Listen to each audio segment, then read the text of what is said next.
China দুয়ারি নামটা যত না সুন্দর ততটাই ভয়ঙ্কর এই জাল। লোহার রডের গোলাকার বা চতুর্ভুজ আকৃতির কাঠামোর চারপাশে চায়না জাল দিয়ে তৈরি করা হয় মাছ ধরার এই নতুন ফাঁদ। 52 হাত থেকে শুরু করে 70 হাত পর্যন্ত লম্বা হয় এই জাল। গাইবান্ধার বিভিন্ন স্থানে নিষিদ্ধ এই জাল দিয়ে অবাধে চলছে মাছ শিকার। শুধু দেশীয় জাতের ছোট মাছ নয়, বরং এই জালে আটকা পড়ে সকল প্রজাতির জলজ জীব মারা পড়ছে। অল্প ব্যয় ও স্বল্প পরিশ্রমে অধিক আয়ের উৎস হয় এই জাল দিয়ে অবাধে মাছ শিকার করছে অসাধু জেলেরা।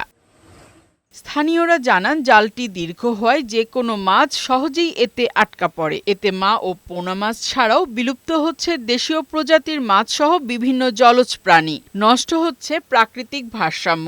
জেলায় ব্যাপক হারে নদী নালা খাল বিলে এই জালের ব্যবহার বাড়লেও কোনো অভিযান নেই বলে অভিযোগ তাদের। চায়না জালের জন্য মাছটা বৃদ্ধি পাইতেছে না। আমরা মনে করি যে প্রশাসন থেকে এটা পদক্ষেপ নেওয়া উচিত। স্থানীয়ভাবে প্রশাসন কিংবা নৌ পুলিশের কোনো নজরদারি পাওয়া যাচ্ছে না। তবে জেলা মৎস্য কর্মকর্তার দাবি, অবৈধ জালের ব্যবহার রোধে নিয়মিত অভিযান পরিচালনা করা হচ্ছে। বন্ধের জন্য আমরাও অভিযান চলছে, চলমান অভিযানটা আরো জোরদার করা হবে।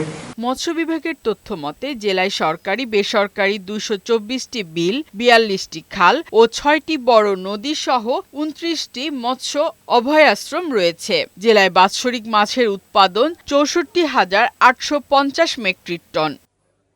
ফারহানা শিমু, বৈশাখী সংবাদ।